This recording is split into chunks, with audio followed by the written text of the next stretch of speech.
Friends, आज हम करेंगे फिज़िक्स का बहुत इम्पॉर्टेंट और ज़रूरी पार्ट जिसका नाम है डिफरेंशिएशन। डिफरेंशिएशन को आप मैथमेटिक्स में भी काउंट कर सकते हैं या फिज़िक्स में भी, लेकिन ये हर जगह ज़रूरतमंद है, जैसे फिज़िक्स में, केमिस्ट्री में, बायो में, कंप्यूटर साइंस में, इंजीनियरिंग, एस्ट्रोनॉमी एंड सो। तो स्टार्ट करते हैं कि डिफरेंशिएशन है क्या। डिफरेंशिएट का मतलब होता है, लिटरल मतलब, कि कोई चीज़ कैसे बदल रही है किसी दूसरी चीज के कंपैरिजन में। Find out how fast something is changing in comparison with something else. जैसे स्पीड का फॉर्मूला हमें पता है क्या होता है, कि डिस्टेंस कैसे बदल रहा है टाइम के विद रिस्पेक्ट टू। जैसे जैसे समय बदल रहा है वैसे वैसे डिस्टेंस बदल रहा है, तो हमें क्या पता चल जाती है, हमारी स्पीड। अगर स्पीड ही किसी की बदल रही है, जैसे मान लो आप कोई कार या बाइक चला रहे हैं और आप स्पीड अप कर देते हैं अपनी बाइक को खाली रोड देखकर, तो टाइम के साथ क्या हो गया, आपकी स्पीड बढ़ गई ना। तो ये स्पीड में जो चेंज आया उसे क्या कहते हैं हम, एक्सेलरेशन। तो किसी चीज का बदलना किसी दूसरी चीज के विद रिस्पेक्ट टू, इसे ही क्या कहते हैं, डिफरेंशिएट, राइट। जैसे ग्रेडियंट का आपको पता होगा कि y कोऑर्डिनेट जब चेंज होता है किसके विद रिस्पेक्ट टू, x के विद रिस्पेक्ट टू, कि x अगर बदल रहा है तो y कैसे बदल रहा है, ये अगर हम चेक करें तो इसे क्या कहते हैं, इसका नाम है ग्रेडियंट। ठीक है, जैसे ऊपर स्पीड और एक्सेलरेशन हमने देखा। तो एक एग्जाम्पल से समझते हैं कि डिफरेंशिएशन क्या है। ये देखिए, यहाँ पर हमने एक ग्राफ देखा किसी सिचुएशन का। इसमें क्या है कि कोई पर्सन इस तरीके से मूव कर रहा है जिसकी स्पीड चेंज हो रही है, क्योंकि डिस्टेंस के साथ टाइम बदल रहा है। ठीक है, अलग अलग पॉइंट्स पे। तो ये इंटरवल दिए हैं, a interval, b interval and c interval. तो अगर स्पीड निकालनी हो हमें ए इंटरवल में, तो आप ग्राफ रीड करके आप देख सकते हैं स्पीड इन ए क्या हो गई, डिस्टेंस अपॉन टाइम। डिस्टेंस कितना आ गया ए इंटरवल तक, डिस्टेंस है 4 और टाइम कितना है 3 सेकेंड। तो 4/3 ये इस तरीके से निकल जाएगा। तो आप ए, बी और सी इंटरवल में स्पीड कैलकुलेट कर सकते हैं, राइट। फिर अगर मैं ये कहूँ कि एवरेज स्पीड कितनी है, एवरेज स्पीड हम पढ़ चुके हैं। एवरेज स्पीड का फॉर्मूला होता है total distance covered upon total time taken. तो टोटल डिस्टेंस कवर कितना होगा, टोटल जो ए, बी और सी इंटरवल में डिस्टेंस कवर किया है, तो वो कितना है 11, राइट। यहाँ से ग्राफ से भी रीड कर सकते हैं, अदरवाइज 4, 5 और ये 2 आप ऐड कर सकते हैं, कितना हो गया 11। और अपॉन टोटल टाइम टेकन, ये देखिए कितना टाइम लगा है टोटल लास्ट पॉइंट तक पहुंचने के लिए, 9 सेकेंड। तो 11/9 ये कितना आ गया 1.22 मीटर पर सेकेंड। ये आ गई एवरेज स्पीड। ठीक है, लेकिन हम कुछ चीजें यहाँ पर नोट कर सकते हैं कि speed at each instant is not the same as the average. ये देखिए, ए इंटरवल में स्पीड कितनी थी 1.33, बी इंटरवल में कितनी थी 5, सी में कितनी है 0.4, जबकि एवरेज स्पीड कितनी आई 1.22, राइट। तो इसका मतलब स्पीड जो है वो चेंज हो रही है। ठीक है, अच्छा दूसरी बात हमें ये भी पता है कि स्पीड, इस ग्राफ को अगर देखें तो जैसे ग्रेडियंट निकालते हैं, उसमें क्या होता है कि जो एक्स पे लिखा है वो उसके साथ y पे लिखी जो टर्म वो कैसे बदल रही है। यहाँ पर x पर कौन लिखा है टाइम और y पर कौन लिखा है डिस्टेंस। तो d/t इक्वल टू डेल्टा y/डेल्टा x। जो ट्रायंगल बनाई मतलब डेल्टा चेंज कितना आ रहा है। ठीक है, इसको हम m से भी लिखते हैं, जिसका मतलब होता है स्लोप, राइट। तो इसका मतलब स्पीड जो है वो डिस्टेंस अपॉन टाइम, या ये कहें डेल्टा y/डेल्टा x है। अब ये एक ऐसी सिचुएशन है जिसमें ये ग्राफ को अगर तुम देखो तो क्या हो रहा है कि ए इंटरवल में जो है वो स्पीड जो एकदम से बदल रही है। ठीक है, पहले एक स्पीड के साथ गए, फिर एकदम से इस पॉइंट पे बदल गई, फिर यहाँ गए, फिर बी इस पॉइंट पे आकर बदल गई, फिर इधर गए इस पॉइंट पे आकर बदल गई। लेकिन स्पीड रियल लाइफ में ऐसे नहीं बदलती। जब आप किसी चीज़ को स्पीड अप करते हैं तो एकदम से करोगे झटका लग जाएगा भाई। स्पीड बदलती कैसे है, ऐसे स्मूथली बदलती है, राइट। तो इसका मतलब रियल लाइफ सिचुएशन कौन सी, प्रैक्टिकल सिचुएशन है ये वाली। अगर आपको इसमें निकालना है कि चेंज कैसे आ रहा है, तो हमें हर इंस्टेंट पे देखना पड़ेगा। इन दोनों ग्राफ को ध्यान से देखो। अब यहाँ पे हमें एक्चुअल पता चल रहा है कि इंस्टेंटेनियस स्पीड क्या होती है, समझ रहे हो। इंस्टेंटेनियस स्पीड, इंस्टेंटेनियस मतलब किसी इंस्टेंट के ऊपर, हर पॉइंट टाइम के ऊपर, एक छोटे से टाइम के ऊपर अगर हमें स्पीड कैलकुलेट करनी है तो वो कैसे कैलकुलेट करेंगे? तो उसके लिए ये जो डेल्टा वाई है, चेंज इन वाई या चेंज इन एक्स है, ये बहुत बहुत क्या होना पड़ेगा? स्मॉल होना पड़ेगा, क्योंकि बहुत ही छोटे टाइम के लिए हम ये सब कर रहे हैं। ठीक है, ये देखिए मेरा कहने का मतलब क्या है। मान लीजिए ये आपके पास कोई कर्व है, गिवन कर्व। अब आपको ये जो ए लिखा है यहाँ पर ए, इस ए पॉइंट के ऊपर आपको ये देखना है कि पहले जो थी, जो भी गाड़ी है वो ऐसे जा रही थी सीधी, फिर उसके बाद ये कर्व मुड़ गया इस तरीके से। ठीक है, मैंने उसकी स्पीड जो है वो चेंज हो गई, स्पीड चेंज होगी तो कर्व भी चेंज हो गया। अब इस ए पॉइंट के ऊपर चेंज कितना आया वो कैलकुलेट करना है। तो हम क्या करते हैं, यहाँ से एक स्ट्रेट लाइन हमने ड्रॉ कर ली, स्ट्रेट लाइन, दोबारा एक स्ट्रेट लाइन ये ड्रॉ कर ली, फिर से एक स्ट्रेट लाइन ये ड्रॉ कर ली।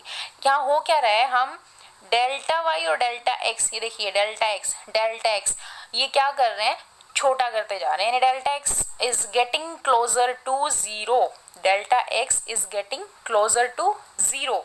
डेल्टा एक्स जितना छोटा होगा चेंज उतना ही जल्दी पता चलेगा एक्यूरेसी के साथ, राइट? यानी कि एक्यूरेसी अगर चाहिए तो डेल्टा एक्स को जीरो को अप्रोच करना पड़ेगा, और जब डेल्टा एक्स जीरो को अप्रोच करता है, जब डेल्टा एक्स जीरो को अप्रोच करता है तो ये जो डेल्टा है वो कैसे लिखा जाता है? डी के साथ लिखा जाता है। ठीक है, इट मीन्स डी और डेल्टा चेंज को ही सिग्निफाई करते हैं, लेकिन जब बहुत छोटे चेंज की बात हम करते हैं तो वो छोटे चेंज को किससे लिखा जाता है? डी से, और इसी डी को हम बोलते हैं डिफरेंशिएशन, राइट?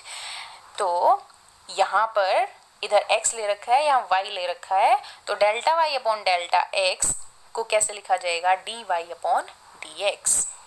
ठीक है, तो ये क्या है? बेसिक डिफरेंशिएशन, या ये कहें कि किसी चीज में बदलाव कितना हो रहा है, इंस्टेंट रेट ऑफ चेंज जो है वो होता है डिफरेंशिएशन।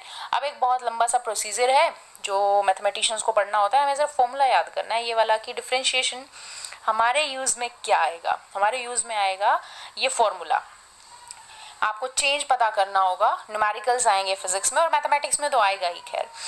तो y इक्वल टू एक्स की पावर n, मान लो ये कोई फंक्शन दिया हुआ है, ठीक है, y इक्वल टू एक्स की पावर n, और तुम्हें ये बताना है कि ये जो y फंक्शन है वो x के साथ कैसे बदल रहा है। तो याद कर लो कि ये जो पावर होगी, जितनी भी पावर होगी, n कोई भी पावर हो सकती है, ठीक है, 1 2 3 4 आधी 3/4 6.2 कुछ भी, जो भी पावर होगी वो पावर कहाँ आ जाएगी? आगे आ जाएगी, माइनस में भी हो सकती है। ठीक है, तो वो पावर आ जाएगी आगे और मल्टीप्लाई हो जाएगी, और जो ऊपर जितनी पावर थी उससे एक रिड्यूस हो जाएगी। ठीक है, तो दो रूल फिर से बता रही हूँ, how to differentiate, multiply by the power, आगे आके पावर मल्टीप्लाई हो जाएगी, and reduce the power by 1, and reduce the power by 1। तो ये है बेसिक चीज जो आपको यहाँ से ध्यान रखनी है कि डिफरेंशिएशन हमें कैसे करना है। ठीक है, तो डिफरेंशिएशन क्या सिग्निफाई कर रहा है, क्या समझा हमने? डिफरेंशिएशन बताता है, d y by d x बताता है कि कोई चीज कैसे बदलती है, द रेट ऑफ चेंज, या फिर ये कह सकते हैं कि ग्रेडियंट को बताता है। ठीक है, अच्छा, अब ये जो डिफरेंशिएशन है, एक तो लिखा जाता है d y by d x की फॉर्म में। कई बार कई जगह तुम देखोगे कि कैसे लिखा हुआ है, जो फंक्शन था, जैसे हमारे पास फंक्शन है एफ एक्स करके, तो उसके ऊपर छोटा सा डैश लगा देते हैं। देखो यहाँ पे ध्यान से देखो, इसके ऊपर डैश लगाया हुआ एफ डैश एक्स। अगर ऐसा लिखा है उसका मतलब भी यही है कि वो क्या है, एक डिफरेंशिएट किया गया फंक्शन है, यानी कि डिराइव्ड फंक्शन है।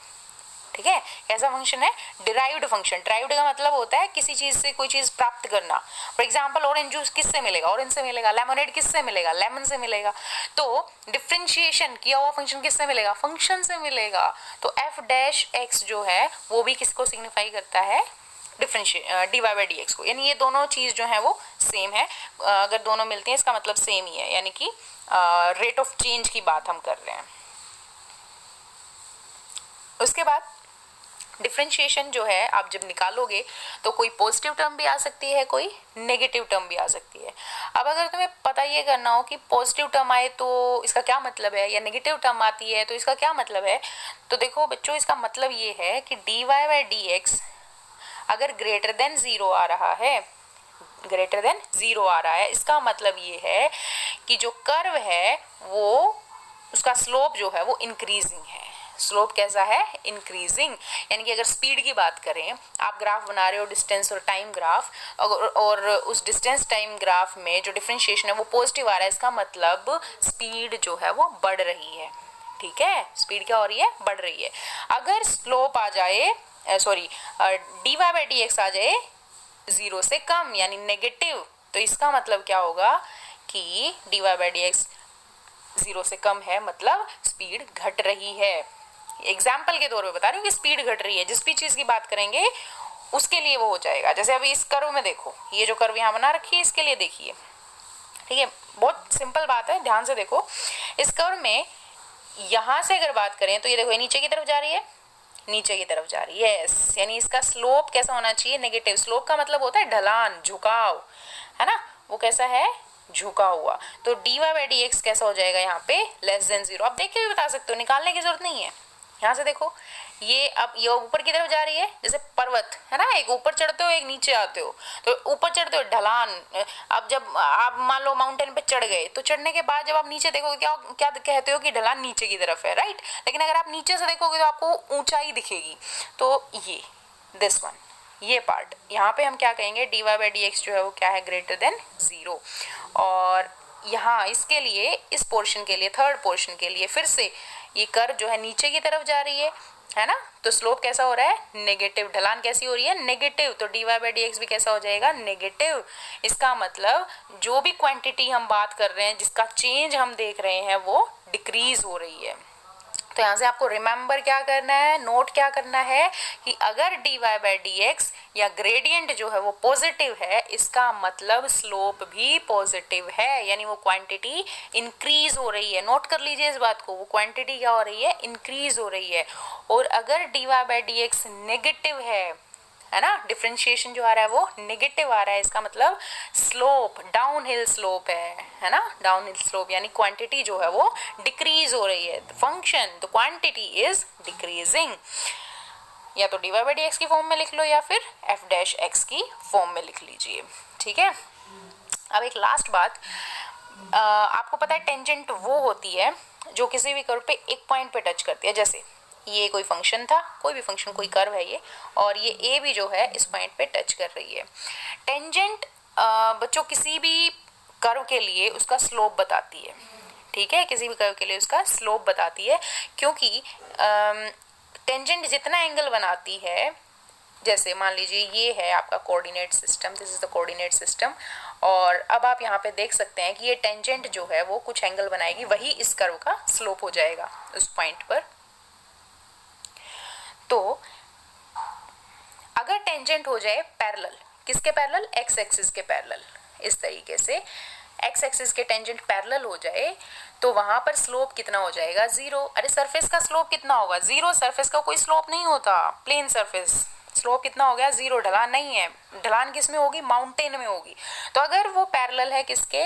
y के, टेंजेंट किसके पैरेलल आ जाए? y के, तो स्लोप कितना हो जाएगा? इन्फिनिटी, ठीक है। और इन बिटवीन आपको कैलकुलेट करना ही है, और इन बिटवीन कैसे कैलकुलेट करेंगे? dy by d x calculate करके। तो कैलकुलेशंस कैसे करनी है, फॉर्मूला क्या लगाना है, एग्जाम्पल्स क्या क्या है, वो हम करेंगे नेक्स्ट वीडियो में। तो ये था बेसिक, आई होप आपको समझ आया होगा। फिर भी अगर कोई डाउट है तो आप मुझे बता सकते हैं। Thank you, bye bye.